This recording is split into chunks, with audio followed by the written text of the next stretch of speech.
दोस्तों कैसे हो आप। तो स्वागत है आपका आपके अपने यूट्यूब चैनल राजश्री क्लासेस में। तो आज मैं लेके आई हूँ 8th स्टैंडर्ड सिविक्स का chapter number 2 the Indian parliament. इसका ये जो है सेकंड पार्ट है। तो अगर आपने फर्स्ट पार्ट नहीं देखा है तो इसे लाइक शेयर और सब्सक्राइब करके बटन भी दबा दीजिए, जिससे कि आपको सारे नोटिफिकेशन जल्द से जल्द मिल जाएंगे। ओके, सो स्टार्ट करते हैं हम इसका सेकंड पार्ट। तो हमने फर्स्ट पार्ट में जो है लोकसभा और राज्यसभा और प्रेसिडेंट, ये जो तीन मिलकर जो हमारी पार्लियामेंट चलती है। तो उसके बारे में हमने जानकारी ली थी कि राज्यसभा में और लोकसभा में जो कितने मेंबर्स होते हैं। जैसे कि हमने बताया था कि लोकसभा में जो है 552 मेंबर्स होते हैं और राज्यसभा में जो है 250 मेंबर्स जो है होते हैं। और इनका काम कैसे चलता है वो भी जो है हमने देखा था। जैसे कि फंक्शन ऑफ पार्लियामेंट में जो है फॉर्मुलेशन ऑफ लॉ जो है हमने देखा था कि फॉर्मुलेशन ऑफ लॉ कैसे होता है पार्लियामेंट में। मतलब कि जो भी हमारे काउंसिल ऑफ मिनिस्टर और प्रेसिडेंट जो पार्लियामेंट को चलाते हैं उन वो जो है लोगों के भलाई के लिए, वेलफेयर के लिए जो है कुछ लॉज नए बना सकते हैं और जो पुराने आउटडेटेड लॉज है उसको निकाल सकते हैं। और जो है उसमें अगर कुछ चेंजेस करने हैं तो वो भी वो जो है कर सकते हैं। और ये सब जो है हमारे कॉन्स्टिट्यूशन के प्रोसीजर के हिसाब से जो है होता है। तो नेक्स्ट जो हमने देखा था कि control over council of minister, council of ministers पे भी जो है पार्लियामेंट का कैसे कंट्रोल होता है वो भी हमने देखा था। तो नेक्स्ट जो है अब अमेंडमेंट टू द कॉन्स्टिट्यूशन, ये हम देखेंगे। So the parliament decided whether to make any amendment to the Indian constitution. तो पार्लियामेंट जो है वो डिसाइड कर सकती है कि इंडियन कॉन्स्टिट्यूशन में मतलब टू मेक एनी अमेंडमेंट, मतलब कोई भी जो नया कानून अगर उनको लाना है, नया अमेंडमेंट जो है उनको लाना है इंडियन कॉन्स्टिट्यूशन में, तो वो जो है वो डिसाइड कर सकता है। The constitution amendment bill is considered to be an important bill. और ये जो नया जो भी कानून वो लाना चाहते, कुछ करना चाहते हैं, तो उसका जो बिल जो है वो पहले ज़्यादा इम्पोर्टेंट होता है, consider to be an important bill. And the parliament discuss why the amendment is required and decided whether to accept it और नॉट। और पार्लियामेंट जो है उसके ऊपर पहले डिस्कशन करता है कि ये जो नया अमेंडमेंट है वो क्यों इम्पोर्टेंट है, और जो है उस पर जो है विचार विमर्श करके फिर वो जो एक्सेप्ट करना है या नहीं करना है वो डिसाइड होता है। The constitution mention various way of amending the constitution. और कॉन्स्टिट्यूशन ने जो है मेंशन ही करके रखा है कि बहुत सारे अलग अलग वे जो है मेंशन करके रखे हैं कि ये जो अमेंडमेंट है वो किस तरह से किया जाए। Okay, they are as follows. Few provisions in the Indian constitution are amended by a simple majority of a parliament. तो जब भी इंडियन कॉन्स्टिट्यूशन में कोई भी जो है नया लॉ लाना है तो उसमें जो है पार्लियामेंट के जितने भी मेंबर्स होते हैं उनकी मेजॉरिटी जो है होनी चाहिए। मतलब उसको एक्सेप्ट करना या नहीं करना, तो इसमें जो है मेंबर्स की मेजॉरिटी होनी चाहिए। Some provisions required special majority 2/3 of the parliament. और कुछ प्रोविजंस में जो है स्पेशल मेजॉरिटी दी हुई है, that is 2/3 of the parliament. मतलब 2/3 मेंबर्स जो है अगर उन्होंने भी अगर उसको हाँ कर दिया तभी जो है वो अमेंडमेंट हो सकता है। या few other provisions are amended by special majority of a parliament plus consent from more than half of the constituent states। और तीसरा जो है मतलब ये प्रोविज़न दिया है कि special majority of a parliament, मतलब पार्लियामेंट की तो स्पेशल मेजॉरिटी होनी ही चाहिए। उसके साथ में जो है स्टेट जो है कॉन्स्टिट्यूएंट स्टेट्स जो है हमारे उनका भी जो है कंसेंट, मतलब उनकी जो है परमिशन होनी, मतलब half of the constituent states की जो है उसमें मंजूरी होनी चाहिए। मतलब जितने भी स्टेट्स है हमारे, उन सभी स्टेटों में जो है हाफ ऑफ द स्टेट्स की जो है इसमें मंजूरी होनी चाहिए। तो इस तरह से अगर ये क्राइटेरिया वो फुलफिल करते हैं तभी जो है वो लॉ जो है अमेंडमेंट होता है। Okay, speaker of a Lok Sabha, in the very first meeting after the election of Lok Sabha, the member of a Lok Sabha elect a speaker and deputy speaker from amongst themselves। तो जैसे ही लोकसभा जो है के members elect होके जाते हैं वहाँ पर, तो फर्स्ट मीटिंग में ही जो है लोकसभा के फर्स्ट मीटिंग में ही जो सभी मेंबर्स होते हैं उसी में से जो है एक स्पीकर और एक डिप्यूटी स्पीकर जो है चुना जाता है, वो सभी मेंबर में से ही। So Lok Sabha functions under the guidance and control of speaker. और लोकसभा जो है जो भी वो जो फंक्शन होता है वहाँ पे वो किसके गाइडेंस में होता है? स्पीकर और डिप्यूटी स्पीकर के अंडर कंट्रोल में होता है। Lok Sabha represents the citizen and the speaker represent the Lok Sabha. मतलब जो है वो किसको रिप्रेजेंट करती है? सिटीजन को। और स्पीकर जो है वो लोकसभा में भी जितने भी मेंबर्स बैठे हैं उनको जो है रिप्रेजेंट करता है। So after getting elected as speaker, जैसे ही जो है स्पीकर को जो है चुना जाता है तो वो ही हो या सी हो, मतलब जेंट्स हो या लेडीज हो, has the conduct the business of the house is an unbiased manner. वो जो भी हो वो जो है जो लोकसभा को जो है वो कंट्रोल करने का काम करता है। अनबेस्ड मैनर मतलब कि किसी के भी पक्ष में वो बोल नहीं सकता है, मतलब इसको ज़्यादा और इसको कम ऐसा नहीं, क्योंकि वहाँ पे अपोजिशन पार्टी के भी लोग बैठे होते हैं और सत्ता में जो है वो भी बैठे रहते हैं, तो दोनों का भी पक्ष वो नहीं ले सकता है। So Lok Sabha members have some rights and privilege as the representative of the people. Lok Sabha members जो है उनको कुछ राइट्स दिए हैं एंड प्रिविलेज दिए हैं जो कि पीपल को रिप्रेजेंटेटिव करते हैं। तो these are taken care of by the speaker. और ये जो है उनको देखने का काम जो है वो स्पीकर करता है। So apart from this the speaker has to maintain the decorum and dignity of the house as well as interpret the rules of daily functioning of a house and work accordingly. और इसके साथ में ही जो है speaker का और क्या काम होता है कि maintain the decorum and dignity of the house. मतलब डिस्कशन जो है वो सिंपल तरीके से हो, उसमें जो है कोई भी लड़ाई झगड़ा ना हो, तो और लोकसभा का मान भी रहे, ये जो है मेंटेन करना होता है स्पीकर को। As well as interpret the rules of a daily functioning और of the house and work accordingly. तो जो भी डेली के जो वर्क है वो जो है सिंपल तरीके से हो और जो भी रूल्स दिए गए हैं उसको कोई ना तोड़े, इसका ध्यान भी जो है स्पीकर को रखना पड़ता है। Okay, so the chairman of Rajya Sabha. अब राज्यसभा का जो चेयरमैन होता है उसके क्या काम होते हैं? तो chairman exercise control over the functioning of Rajya Sabha.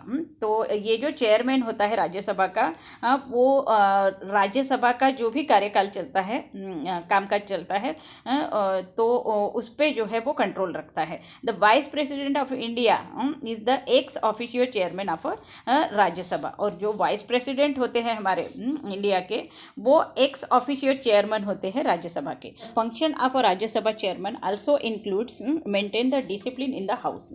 तो राज्यसभा चेयरमैन का और एक इम्पॉर्टेंट फंक्शन होता है कि वो जो है हाउस का डिसिप्लिन जो है मेंटेन करे और फैसिलिटेटिंग डिस्कशन, और जो भी डिस्कशन चल रहा है वो जो है स्मूथली हो and giving members a chance. मतलब हर एक मेंबर्स को जो है कब चांस देना है वो जो है राज्यसभा चेयरमैन जो है बताता है। या फिर राज्यसभा के मेंबर जो है वो कंट्रोल करता है, ठीक है। So how does the parliament makes laws. तो अब हम देखेंगे कि पार्लियामेंट में कोई भी एक नया लॉ जो लाना है वो कैसे जो है बनता है। So in our country the parliament is empowered to make laws. तो हमारे कंट्री में जो है पार्लियामेंट को एक पावर दिया हुआ है लॉ बनाने का, न्यू कोई भी एक नया लॉ बनाने का। So to formulate them a certain system has been adopted. और ये जो नया लॉ बनाना होता है उसमें जो है एक सिस्टम को जो है एडॉप्ट किया जाता है, और this system is known as the law making process. और इस सिस्टम को लॉ मेकिंग प्रोसेस कहा जाता है। Rough draft of the law is prepared initially. शुरुआत में जो है एक रफ जो है ड्राफ्ट तैयार किया जाता है कि ये जो नया लॉ बना रहे हैं उसमें क्या क्या होना चाहिए। तो एक ऐसा एक रफ जो है ड्राफ्ट तैयार किया जाता है। दिस ड्राफ्ट और outline is known as a draft proposal of the law और बिल ऑफ अ लॉ। और इस ड्राफ्ट को या फिर आउटलाइन जो वर्क है उसको क्या कहा जाता है, draft proposal of the law और बिल ऑफ अ लॉ कहा जाता है। सो there are two types of a bill that are primarily introduced in house of the parliament। तो ये जो है बिल टू टाइप के होते हैं जो कि इंट्रोड्यूस किए जाते हैं हाउस में। First is the money bill and second one is the ordinary bill. So in order to the converted into an act the bill undergoes following process. जो भी ड्राफ्ट है इसको एक्ट में अगर हमें बदलना है the bill undergoes following process. और तो जो है ये बिल पास करना बहुत ज़रूरी हो जाता है। मतलब कोई भी अगर एक्ट बनाना है तो पहले जो है एक बिल बनाया जाता है, और वो जो बिल है वो हमें पास करना होता है।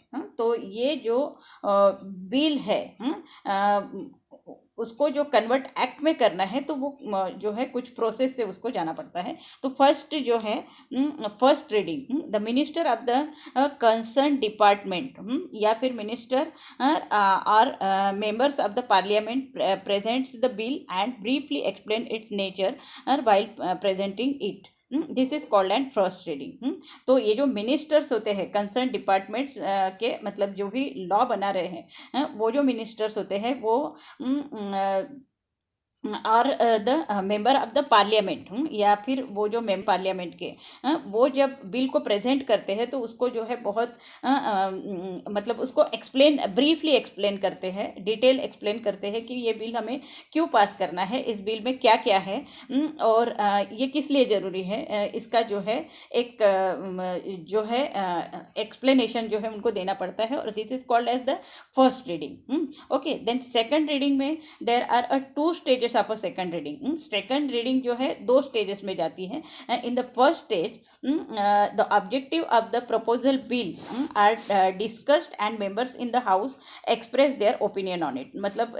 मतलब ये जो है बिल जब लाया जाता है तो इसको जो है पहले डिस्कस किया जाता है और जो भी मेंबर्स है वो अपना ओपिनियन भी उस बिल के बारे में जो है एक्सप्रेस करते हैं। The supporters of the bill gives favourable opinion while the opponent discuss the defects and failures in the bill. और जब ये हाउस में प्रेजेंट होते रहता है तब जो है मेंबर्स अपना ओपिनियन भी देते हैं और इसके सपोर्टर जो होते हैं मतलब ये बिल के जो भी सपोर्टर होते हैं वो उसके बारे में जो है अपना फेवरेबल ओपिनियन देते हैं और जो अपोजिट पार्टी के जो होते हैं वो उसके डिफेक्ट्स निकालते हैं, मतलब कि वो बिल कैसा मतलब काम का नहीं है उस बारे में जो है ये बिल पास होने से क्या होगा क्या नहीं होगा, कैसे मतलब हमें उससे हानि होगी, इस बारे में जो है वो जो अपोजिट पार्टी जो है वो भी जो है उसमें डिस्कस करती है। Okay, so after the discussion with in the house as per the requirement the bill is sent to the committee of the house. और जब ये पूरा डिस्कशन हो जाता है हाउस में तब जो है ये बिल रिक्वायरमेंट के हिसाब से जो है वो एक कमिटी के पास में जो है भेजा जाता है। मतलब एक स्पेशल कमिटी बनती है ये बिल को मतलब पास करने के लिए। तो इस कमिटी कमिटी के पास में जो है उसको भेजा जाता है। The committee report consisting of instruction and recommendation is sent to the house in order to make the bill flawless. Okay, तो ये जो कमेटी है पूरा जो है पढ़ लेती है वो बिल को, और उसका जो भी ओपिनियन है या इंस्ट्रक्शन है, वो जो है एक मतलब एक अहवाल जो है उसका वो पूरा बनाती है और वो सेंड कर देती है हाउस में, जहाँ पे जो है उस बिल के बारे में उनके मत के बारे में जो है डिस्कशन होता है in order to make the bill flawless. Okay, so now the second phase of the second reading begins. और ये जो सेकंड रीडिंग का जो है सेकंड फेज फिर होता है, तो in this phase the bill is discuss clause by clause. और इसके बाद में जो है सेकंड रीडिंग में जो सेकंड फेज आता है उसमें ये जो भी बिल है उसका जो है क्लॉज बाय क्लॉज मतलब पॉइंट बाय पॉइंट जो है उसको डिस्कस किया जाता है। मेंबर्स कैन सजेस्ट चेंजेस, और वहाँ पर जितने भी मेंबर्स बैठे होते हैं वो भी जो है उसमें कुछ चेंजेस अगर चाहते हैं तो वो चेंजेस बताते हैं। After this voting is taken in the house, और उसके बाद में जो है इस बिल पे वोटिंग होती है। और फिर अगर मतलब 100 लोग हैं उसमें से 51 ने जो अगर वोटिंग हाँ की दे दी तो इस बिल को जो है पास किया जाता है। नेक्स्ट थर्ड रीडिंग होती है। The bill is discussed briefly again during the third reading. Third reading में भी जो है इस बिल को फिर से डिस्कस किया जाता है briefly, and voting is taken for approving the bill. और फिर वहाँ पर भी जो है थर्ड रीडिंग में भी जो है एक बार फिर से वोटिंग होती है अप्रूव करने के लिए, बिल को अप्रूव करने के लिए। If the bill gets an assent by the required majority, अगर इस बिल को जब वोटिंग होती है और उसमें मेजॉरिटी मिल जाती है, मतलब अभी मैंने बताया था कि 100 में से 51 लोगों ने अगर उसको मेजॉरिटी दे दी, मतलब हामी दे दी, so then the bill is considered as passed by the house. तो जो है बिल को पास कर दिया जाता है उस हाउस में। जैसे लोकसभा में अगर इस बिल को प्रेजेंट किया है तो लोकसभा में उसको जो है पास किया जाता है। The bill undergoes the same procedure even in the other house. फिर जो है ये बिल कहा जाता है राज्यसभा में जाता है, वहाँ पर भी जो है सेम प्रोसेस होती है। बिल को जो है फिर से एक बार पढ़ा जाता है, फिर वोटिंग होती है after getting an approval by both house. और वहाँ पर भी अगर उसको मतलब 51 लोगों की अगर सहमति मिल जाती है, मतलब मेजॉरिटी ने उसको हाँ कर दिया होता है, तो ये जो बिल है further send for asset for the president, मतलब assent for by the president, मतलब ये बिल जो है फिर प्रेसिडेंट के पास में उनकी परमिशन के लिए जो है भेज दिया जाता है। If there occur a different of a opinion between Lok Sabha and Rajya Sabha over a specific bill, मतलब जो भी बिल मतलब प्रेसिडेंट के पास में गया है और उनमें उनको अगर लोकसभा के और राज्यसभा के ओपिनियन जो है अगर अलग अलग लगते हैं, उसमें कुछ भी डिफरेंस अगर उनको लगता है, the future of this bill is decided in the joint meeting of both the houses. मतलब फिर बाद में जो है प्रेसिडेंट इनकी एक जॉइंट मीटिंग लेता है, मतलब राज्यसभा और लोकसभा दोनों मेंबर्स को जो है वहाँ पर बुलाकर एक जॉइंट मीटिंग लेता है और वहाँ पे जो है फिर डिसाइड होता है। After the final assent and signature of the president the bill is converted into the law and the law is made. और जो है अगर दोनों लोकसभा और राज्यसभा का भी ओपिनियन अगर सेम हो जाता है तो प्रेसिडेंट उसमें सिग्नेचर करता है और ये जो बिल जो है फिर लॉ में जो है चेंज हो जाता है and the law is made, और इस तरह से लॉ बनता है। ठीक है, so know this too every year in the month of February the finance minister presents the national budget of the Lok Sabha। तो हमको पता है कि लोकसभा में जो है नेशनल बजट दिया जाता है, तो कब होता है ये फरवरी मंथ में, every year of month of February. So the state legislature also follows the same procedure of a law making as in the parliament. तो जैसे कि स्टेट लेजिस्लेचर भी जो होता है सेम प्रोसीजर से जो है वहाँ पर भी लॉ बनता है, जैसे कि पार्लियामेंट में बनता है. The bill passed by the state legislation can become a law only after it receiving the ascent of a governor. और जब ये जो स्टेट का जो बिल है, वो जो है अगर कोई नया लॉ बनाता है तो उसमें जो है गवर्नर का जो है मतलब परमिशन होना बहुत ज़्यादा ज़रूरी होता है. तो यहाँ पर जो है ये लेसन जो है हमारा ख़त्म हो रहा है. और यहाँ पर जो एक्सरसाइज दी है इसमें कुछ भी अगर डिफ़िकल्टीज आती है तो आप मुझे जो है कमेंट बॉक्स में लिख कर भेज सकते हो. तो thank you for watching this video. Have a nice day.